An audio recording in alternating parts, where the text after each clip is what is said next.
बिस्मिल्लाहिर्रहमानिर्रहीम। अस्सलाम वालेकुम। Welcome to our YouTube channel Alagni academy. Dear students, इस चैनल पर हमारी कोशिश होगी कि हम आप कंसेप्चुअल गाइडलाइन तमाम सब्जेक्ट के लिए स्पेशली बोर्ड क्लासेस के हवाले से आपको फराहम करें ताकि आप अपने नोट्स ख़ुद तैयार कर सकें और इम्तहानात की बेहतरीन तैयारी कर सकें। स्टूडेंट्स, आपको किसी भी टॉपिक के ऊपर कुछ भी इंफॉर्मेशन, कोई भी गाइडलाइन चाहिए हो, हमें आप कमेंट्स कर सकते हैं, आप हमें व्हाट्सएप कर सकते हैं। हमारे इस चैनल को सब्सक्राइब करके बेल आइकॉन को प्रेस कर दीजिएगा। इस काविश में हमारे साथ हैं अलगानी इंटरनेशनल ट्रैवल एंड टूर्स, जो कि नाम है एतमाद का। अलगानी ट्रैवल्स पेश करते हैं अपनी सर्विसेज, बेहतरीन फर्स्ट 5 स्टार एंड इकॉनमी उम्र पैकेजेस, तमाम एयरलाइंस की एयर बुकिंग और world wide tourist visa. Okay students, हम चलते हैं आज के टॉपिक की तरफ।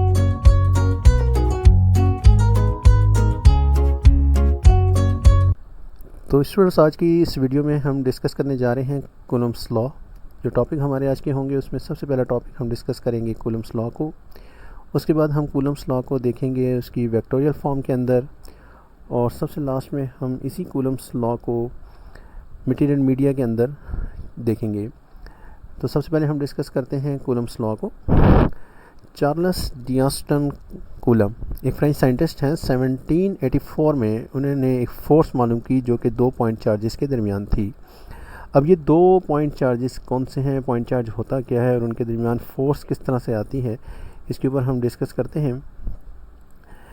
अ point charge is a subatomic particle such as a proton और electron that has an electric charge either positive और नेगेटिव। डेफिनेटली पॉइंट चार्ज जो है वो हमारे पास एटम का हिस्सा होता है। अब ये एटम का हिस्सा किस तरह से होता है, उसके लिए हमें एटम की तरफ जाना होगा। एटम हमारे पास एक स्मॉलेस्ट पार्टिकल है, और इस स्मॉलेस्ट पार्टिकल में हम कंसिडर कर रहे हैं इस वक्त एक हाइड्रोजन एटम को। स्टूडेंट्स, आप देख रहे हैं कि हाइड्रोजन एटम जिसका एटॉमिक नंबर 1 होता है, इसका मतलब है कि उसमें एक प्रोटॉन और एक इलेक्ट्रॉन होता है। प्रोटॉन रिजाइड करता है इन न्यूक्लियस, जबकि इलेक्ट्रॉन रिवॉल्व करता है इन ऑर्बिट। ये जो इलेक्ट्रॉन और प्रोटॉन है, बेसिकली दीज आर कॉल्ड, जिसको हम पॉइंट चार्ज कह रहे थे, वो हमारे पास होते हैं। अब इन दो चार्जेस के दरमियान फ़ोर्स ऑफ अट्रैक्शन भी होती है और फोर्स ऑफ रिपल्शन भी होती है। उसको भी हम देखते हैं कि इनके दरमियान किस तरह फ़ोर्स ऑफ अट्रैक्शन और फोर्स ऑफ रिपल्शन होती है।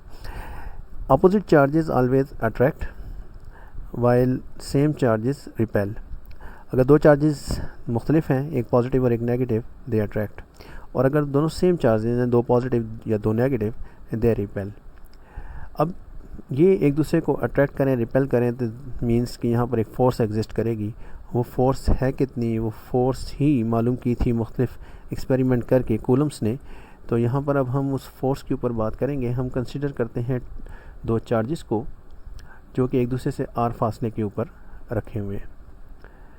ये हमारे पास दो charges, one is Q1 and second one is Q2। हमने यहाँ पे इसकी नेचर नहीं बताई कि ये पॉजिटिव कौन सा है, नेगेटिव कौन सा है। हमने जस्ट चार्ज को कंसीडर किया। चार्ज को हम रिप्रेजेंट करते हैं लेटर Q से, और इनको हमने एक दूसरे से R डिस्टेंस के ऊपर रखा है। कूलम्स ने एक्सपेरिमेंट किया और ये मालूम किया कि what is the role of the value of charge and what is the effect of the distance between them. और उसने मैथमेटिकली ये बात मालूम की कि जो फोर्स ऑफ अट्रैक्शन और रिपल्शन है, it's directly proportional to the product of their charges and inversely proportional to the square of the distance between them. जितना चार्ज ज़्यादा होगा उतनी ही ज़्यादा फोर्स ऑफ अट्रैक्शन और रिपल्शन होगी, और इसी तरह से जितना उनके दरमियान फासला ज़्यादा होगा, फोर्स ऑफ अट्रैक्शन और रिपल्शन उतनी ही कम हो जाएगी। जब हम प्रोपोर्शन कंबाइन करेंगे तो हमारे पास ये रिलेशन आ जाएगा, और फिर जब हम इनको कंबाइन करते हैं, डायरेक्ट रिलेशन वाली क्वांटिटीज़ हम नोमिनेटर में और इन्वर्स रिलेशन वाली डिनोमिनेटर के अंदर प्लेस कर देते हैं। और एंड वी नो कि जैसे ही ये प्रोपोर्शनल साइन रिमूव होता है, हमारे पास इक्वल साइन आ जाता है और साथ ही हमारे पास कांस्टेंट आ जाता है, और ये जो कांस्टेंट है यहाँ पर k है। अब ये जो हमारे पास एक मैथमेटिकल फार्मूला आया है, बेसिकली यही स्टेटमेंट बनती है कूलम्स लॉ की। तो देखते हैं कि कूलम्स लॉ की स्टेटमेंट क्या है। The magnitude of the force between 2 point charge is directly proportional to the product of the magnitude of the charges and inversely proportional to the square of the distance between them। अगर हम देखें तो exact वही बात हमारे पास लिखी हुई है कि the magnitude of the force जो कि एग्जिस्ट करेगी 2 पॉइंट चार्जेस के दरमियान, वो डायरेक्टली प्रोपोर्शनल होगी प्रोडक्ट ऑफ द चार्जेस के और इसी तरह से वही फोर्स इन्वर्सली प्रोपोर्शनल होगी square of the distance between them. तो ये हमारे पास इसकी मुकम्मल एक्सप्लेनेशन आ जाती है। अब हम देखेंगे कि Coulomb's law in vector form. तो सबसे पहले हमें देखना है कि what is vector. First year में आप लोग पढ़ के आ रहे होते हैं कि वेक्टर क्या है। Vector has magnitude and proper direction, यानी वेक्टर वो क्वांटिटीज़ होती हैं जिनका बाकायदा मैग्नीट्यूड और एक प्रॉपर डायरेक्शन होती है। मैथमेटिकली हम इसको कैसे लिखते हैं? मैथमेटिकली अगर हम देखें तो हमारे पास ये इस तरीके से लिखा जाता है, वेक्टर जो है it's equal to magnitude of vector and a unit vector. Unit vector एक ऐसा वेक्टर हुज मैग्नीट्यूड इज़ 1, यानी एक ऐसा वेक्टर जिसका मैग्नीट्यूड 1 होगा। डेफिनेटली जब हम इस मैग्नीट्यूड से किसी नंबर को मल्टीप्लाई करें तो उसकी वैल्यू बढ़ेगी। तो हमें एक ऐसा नंबर चाहिए जिससे इसकी वैल्यू में मल्टीप्लाई करने के बाद ना तो कोई इंक्रीमेंट हो ना कोई डिक्रीमेंट हो, तो वो 1 है। तो हम यूनिट वेक्टर लेते हैं। यूनिट वेक्टर डायरेक्शन भी बताता है और इसका मैग्नीट्यूड 1 के इक्वल होता है। तो अब हम जब इसको लिखना शुरू करेंगे तो हमारे पास हमें मालूम है कि f is equal to k Q1 Q2 by r square. जब वेक्टोरियल फॉर्म में लिखेंगे तो it's very simple, just we have add a vector sign.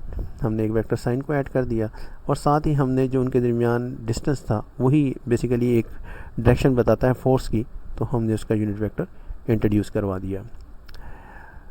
इसी तरह से अब हम आगे कूलम फोर्स को देखेंगे मटेरियल मीडिया के अंदर। तो अभी तक तो जो हमने सिंपल बात की है वो ये कि फ़ोर्स जो है वो Q1 Q2 by r square के टाइम इक्वल होती है। इस के की वैल्यू क्या है? बेसिकली के क्या है? It's a proportionality constant and it's equal to 1 by 4 pi epsilon naught. और इसकी जो वैल्यू है वो होती है 9 इंटू 10⁻⁹।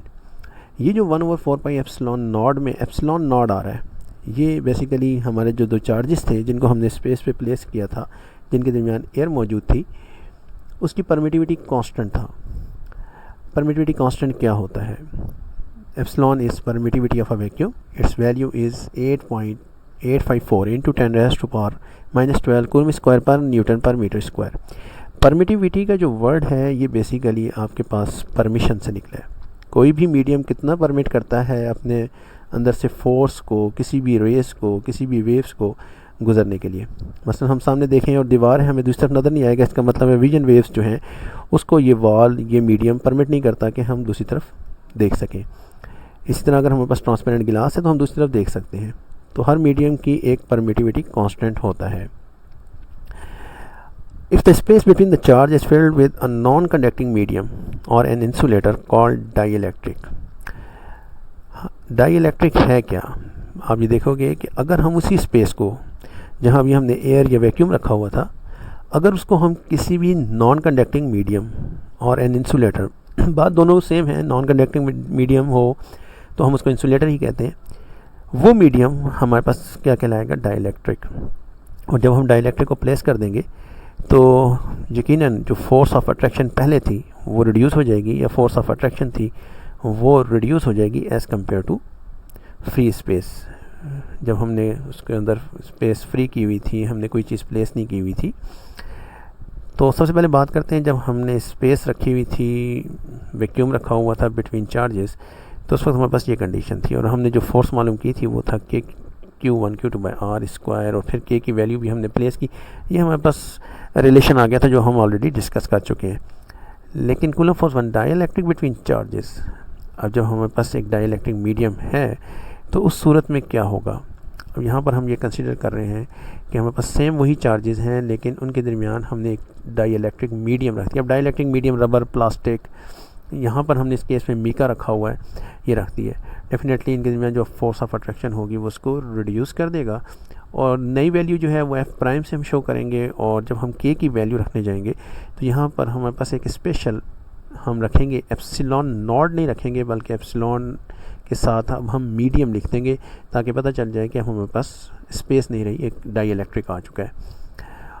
एक नई चीज़ यहाँ पर हम एक और देखेंगे जो कि हमारे पास रिलेटिव परमिटिविटी कांस्टेंट है, ई आर, एप्सिलॉन आर इसको हम कहते हैं। It is the ratio between the epsilon of medium to the epsilon not.